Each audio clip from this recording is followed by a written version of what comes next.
but, but I liked it just the way it is.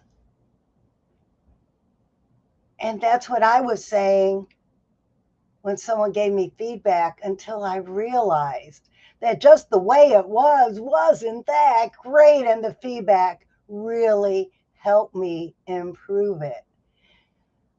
Last week's episode, we talked about what's going to be my chapter in the Believe You Can, people who believe they could, did anthology.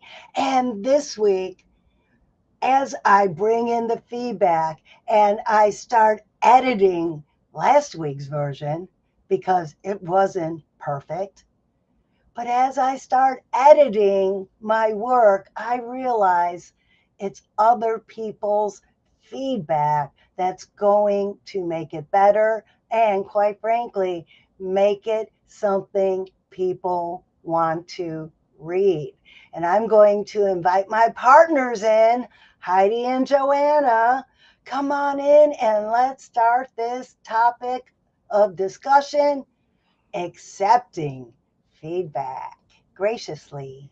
Hello, Believe Sisters. Hello, hello, Hey. hello.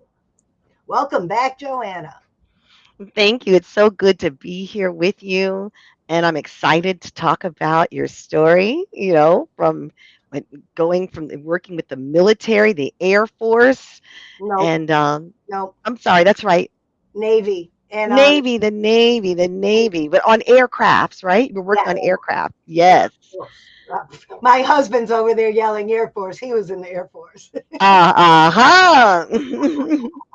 But yeah, I love that the leap, the contrast between just the friendly, beaming children's book author and the characters that you've created that are so dynamic and colorful and engaging and appealing to children.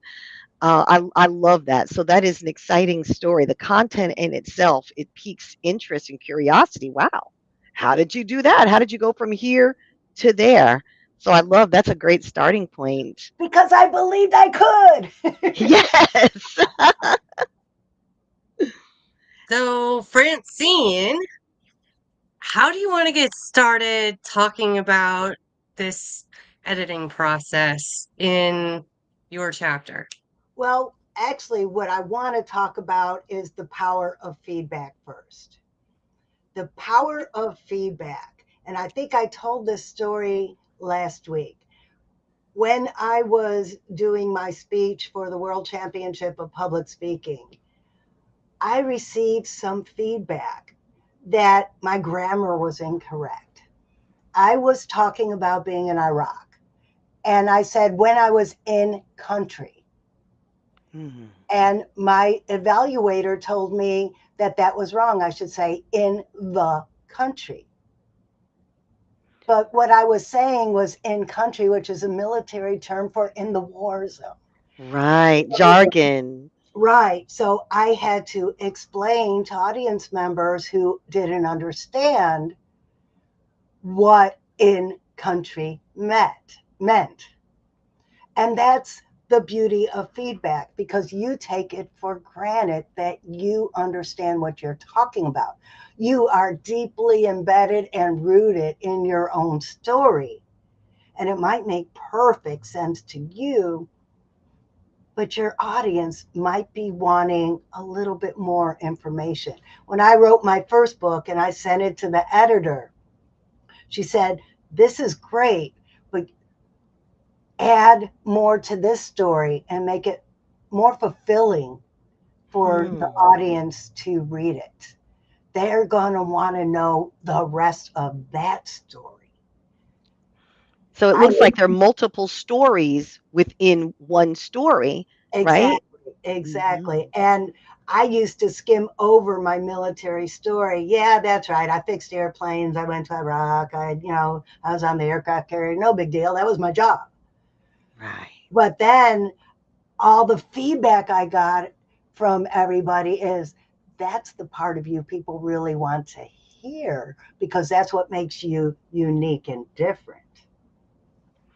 That is amazing that you shared that, Francine, because I just experienced that this weekend.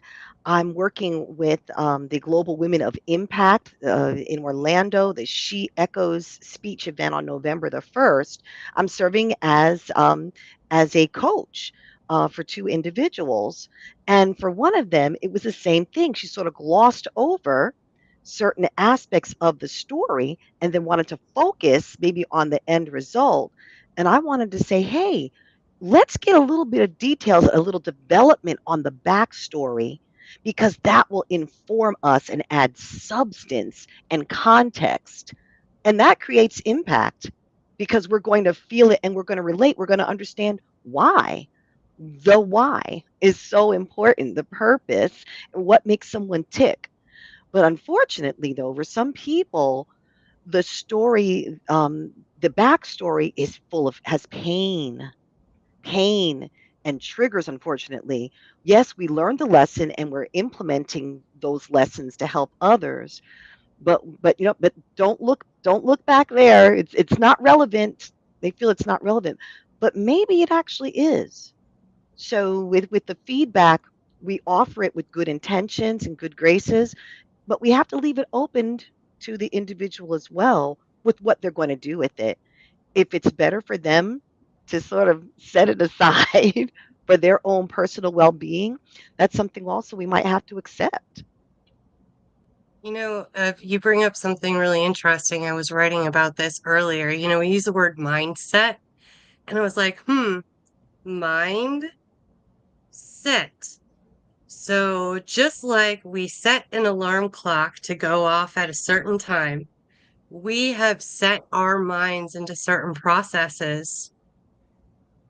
And when something happens, it just fires off that process and it becomes automatic. We've programmed these things. So I know in my own personal life, I didn't realize that this was a problem that was holding me back when it came to feedback. I would accept what the person was saying, but internally, and sometimes even with the words that I used in the response that I was getting to that feedback, I was internally kind of putting up like a defense wall. Like, what do you mean my stuff isn't good enough? And how dare they say that one part, I was just writing it that way because blah blah blah. Fill in whatever my brain was thinking of. And it took a while for me to realize when I was collaborating and songwriting with other people how this became a problem. Eventually, people just stopped offering feedback, which was horrible because I'm like, you guys, like, I really don't know how to write this part of the song. And they're like, not helping you because you're not going to like whatever it is that we say because you didn't come up with it. So that was just an automatic process that I had until I stopped and identified it and realized that that was going on. I didn't really have any control to stop it. So I wanted to mention this and as part of the conversation as well, that if you're getting feedback on something you've created at some point in time and you feel that defense wall going up, this is just your mindset kicking in. And now that you've identified it, you have a chance to change it. And so what you can do is just go, hey, you know what? This person probably has something really valuable for me to listen to right now, and it's going to help my story or this painting or whatever have more impact because of what Francine was talking about. A lot of times we do have the curse of knowledge and we can't see past certain things. And so having that feedback from other people when it is coming from the right place and not somebody just trying to tear you down, which most often is not the case, that is going to help you improve. So be open to it. When you feel that defense, say, nope, this is time to open the gates and let those words come in so that I can consider them and decide if it's something that I do want to change or not. Because ultimately, it's still up to you. Just because somebody told you to make the change also doesn't mean you have to do it. That is true. That is very true. You don't have to make changes unless it's a grammatical error. Right? Medical, there Yeah. are exceptions. And I want to piggyback. I want to yes and what you said, Heidi, because of the work that you do with our inner judge and with people, feeling that feedback might be attached to judgment. But before that, Francine, tell us about this gesture. Is that narrow focus and, Yeah, or you can't see the forest because the trees are in the way. When uh, you have, like, you know, my own story of being in the military and working on the aircraft and being in all these exciting places, well, that's my life. yeah.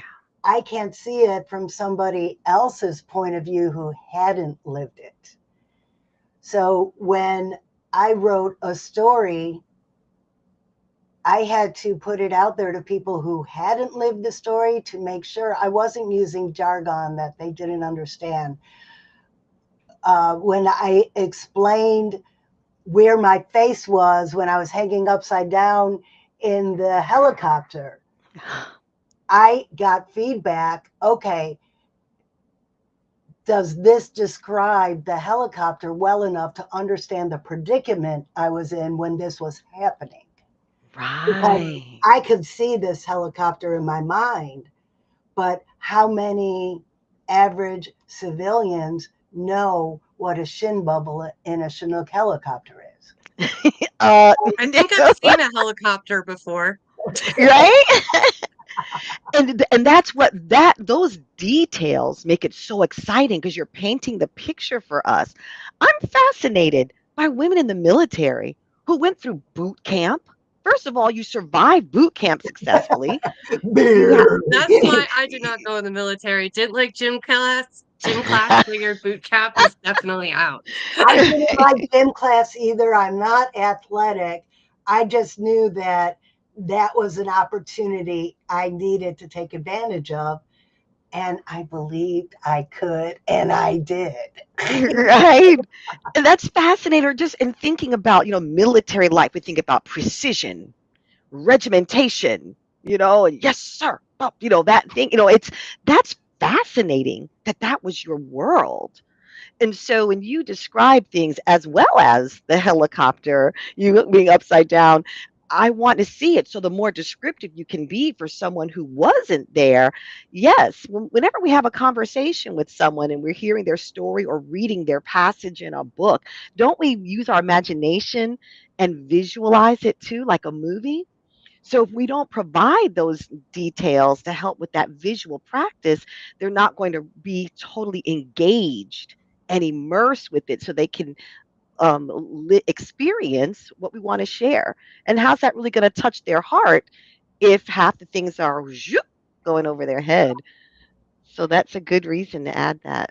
Well, and in several episodes, it's been a couple months, Heidi shared her story. And to see Heidi now as this vibrant coach helping other people wouldn't be as impactful if you didn't know where Heidi came from. And Yes. telling that story, we know is painful for Heidi, but she's willing to tell it to help people either going through it or who have family members going through it. So, having been through it herself, she's going to need the feedback from those of us who haven't been through the ordeal to tell her if she is conveying the message because she lived it. Mhm. Did I get that right, Heidi? Yeah, for sure. And sometimes I think that's what makes me stuck as I'm writing the story because I'm like, oh, am I going too deep into this? I don't know if I need to elaborate in this part. And so that's where feedback really comes in handy when you're trying to write a story that has a lot of emotion attached to it. And the other thing is it's difficult for a lot of people is just allowing yourself to be completely authentic in the story. Yeah. As a coach, I realized that I have to's not the right story. You get right to? word. I want to tell the stories of the more difficult times so that you know that I am kind of qualified to lead you through what you're experiencing. Um, but what I have learned over the years, like just beat into me from every employer that I've ever had. It's like, if anyone ever asks you how business is going, you always tell them, great, everything is great. And so I just applied that same rule. It's like, okay, we talk about that, about the business. That's what we talk about when we talk about ourselves. How you doing? I'm doing great. Everything's great. Nothing's wrong. Everything is just peachy. Look how great I'm doing. And that is really, I feel like how I led. That's how I got through that difficult situation. But you know what? I was just kind of like keeping everything that I had learned and grown through to myself. And I wasn't sharing it because I had this belief that you could only put forward like everything's great. Don't tell people the bad things that have happened. And it's true, you don't want to be sitting in a bad thing that's going on and you don't kind of have this resolution of growth, but I've had that. Yeah. And so I had to find the courage to be able to tell tell the exciting story. I saw one of my friends do a post like, thank you for all of this bad thing that happened and this bad thing that happened and this bad thing that happened because it just made my story that much more exciting. And Yeah. once I was able to kind of see that perspective and also see the impact that opening up about things that people don't normally talk about will have on other people, to get them into action, to start making the change in their life, to get them to believe that they can, is what helped me kind of get past that. And I did need feedback from other people to understand this concept and truly overcome the feedback from other people that said, no, you have to put up this fake wall all the time. Oh, yes. That's beautiful, Heidi. And you make me think about feedback before we share our message with others. And then another side of that is the feedback after we share our story with others. There was power when we had our live event at the Performing Arts Center in Green Cove Spring, Florida, at the beginning of this year. When you spoke, you shared your story, you step backstage, and before you step backstage, I'm sorry, you started singing the song that represented that journey of that young woman. And then we got to the bridge and I got to bring out the costume change. You were able to adorn yourself with a sparkling, fabulous coat, scintillating your huge, pimped out hat because you were in that groove. And we joined you with the refrain of the chorus of the song. What was that? I can, I will. What was that?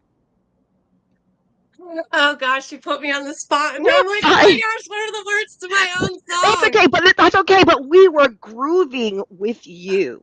And you showed us what you became from the little, in the the grunge era of the early and mid 90s with your little plaid shirt. You know what I'm saying? It was a visual spectacle. It was a musical spectacle with your voice and song. And the same with Francine. Francine was Princess Francie. She was in her regal costume with the rainbow tail and the shiny the fringe skirt, and the scintillating green. You had a little preppy striped top, but then a little bling flare on the background, right? We were in character. Of course, I was, sharing Ruby's story, right? Oh, And and Ruby's story, wait right there. I gotta just do a little insert here with Joanna's was so moving. I was not ready for what the story was. And ah, it cut much deeper than I thought it was going to go. mm, And I was very moved by Joanna's performance. Now you can continue. thank you. Right, thank you. Right. So together, though, we created something, and then the last song, right? Everybody, you ladies came with me on the celebratory dance song at the end, little disco groove, and it was what's beautiful is the expansion when we share and engage, and we get feedback. Because Francine says, "Okay, I'm not a dancer per se." We I all am know a that she does a dancer. belly. Well, you I remember am a what you dancer. said. You remember what you said something about not necessarily, but you got out there and danced. You I am a maybe dancer. I'm not a singer. right. You're not a sing right. You're not a singer dancer. But when the three of us were grooving and encouraging the audience to get involved, that was a beautiful moment that we shared, where our physical bodies as well as our hearts and our minds were engaged with these stories. And so I just wanted that was another way of getting feedback. And there were not a lot of people there that evening, but there were people that introduced us to others that can help support this movement of sharing our story and the cause of creativity and in that way. So we want everyone out there to know that when we invite you to be a part of our anthology and we help you with constructive feedback so that your story can really shine and resonate with people, we're also providing a platform for you to interact with people virtually and live with these types of events online and in person to help you get feedback on the other side of things too, to see how you can touch and affect people, inspire them, move them in whatever way. So it's just feedback every step of the way that's helping us to really to make our mark, and it's by the lives that are touched by what we do. And can I expand on that? Yeah. What Joanna said, getting feedback from coming together as a team. When I wrote my first Sparkle Feathers book, and one of my friends asked me to come and do a keynote address at his church. And I went and I talked about how Sparkle Feathers was born and how this is a movement for parents and families. And then I got questions from the audience. Those questions were feedback to me because at first, my children's program was going to be for girls. And they said, no, boys need it too. Hmm. And then I said, young adults. No, the younger kids. Right. So, my audiences, when I go out and do keynote addresses and I speak, I'm getting feedback from the audience by the questions they ask me. So, keep that in mind. If you, as a business person, come on a podcast, a live stream like this, take those questions as a form of feedback and work that into your repertoire for the future. I still have the wall up of being somebody who failed at fertility. And Mm. I was afraid of children. But the feedback I got from my audience, the feedback I got from my readers, led me to get over that fear and overcome and break down that wall. So Mm. remember, it's not just feedback about the writing process, it's feedback about your brand, it's feedback about who you serve, it's feedback about how you serve them. Oh, Oh, that's beautiful. incredible too. And, I think about the community groups that I have where we meet weekly. That's like a big think tank of feedback that we give each other every week. I mean, right now we're working on social media pages and websites. So, depending on who's working on what project right now, putting someone in the hot seat and having everybody have a chance to take a look at it and say, this sentence isn't really clear. Or, oh, I really love the colors that you have going on here. It really gives me like this welcoming feeling. Like I just can't explain it. things like that really are going to help you pin down when things are working for you Yeah. and why they're not working for you. And that's the kind of perspective that you can't get on your own by yourself.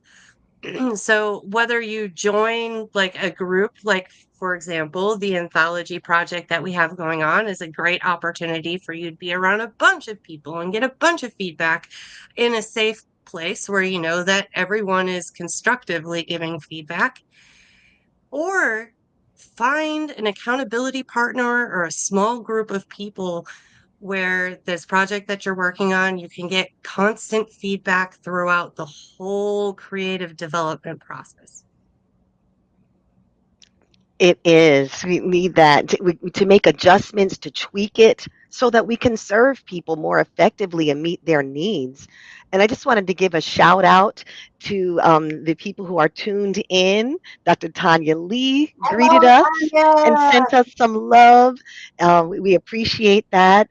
And I love just the power of community when you stay consistent and you just show up in the same place at the same time, and people see, wow, they're still doing this. They're still contributing value to people as creatives, as authors, as speakers, as brand ambassadors. And then they join us and they, show some love and they encourage us. So I just wanted to to give some acknowledgement that, yeah, we're making some things happen by building this community online and with in-person events, and the editing process of really bringing these thoughts to life. And then what I love too about our anthology, it's so diverse. We are looking for men, women, children, non-binary individuals of all ages and backgrounds, because learning to believe in yourself and your power and what you can do, that applies to everyone. And we have stories, they could have been on the playground in preschool, and it could have been decades later as a grandparent or something. So it's just everyone in between. And so I am excited about the people that we are curating for this experience, and a powerful tool for all of us. And feedback, it's a necessary part of our growth. So Francine, we didn't exactly get to doing feedback on your story today, but I mean, what we talked about was the stuff that a lot of people aren't always talking about concerning feedback.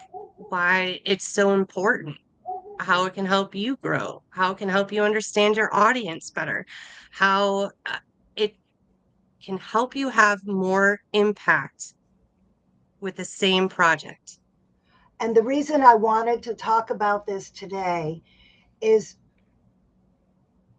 aspiring authors who have never written and published are afraid they're not good enough.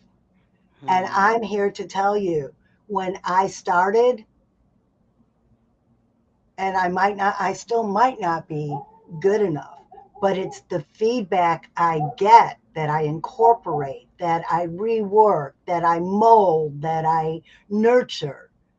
That's how the end product turns out into something that's starting a movement. I didn't do this all by myself. Hundreds of people have given me feedback that turned this movement into what it is. Yeah, Mm. that's what it takes. That's an excellent note. I think you put a cherry on top of this sundae. Yes. Everything. Well, that means that there's only one more thing to do. Joanna, Yes, we want to thank you for tuning in and want to remind you that if you can conceive it, you can believe it and therefore achieve it. So from the head, To the heart, to the hands. yes, Yes, you you you And Yeah. and that's a wrap. Woohoo. See you guys all in the online community and check you guys back here at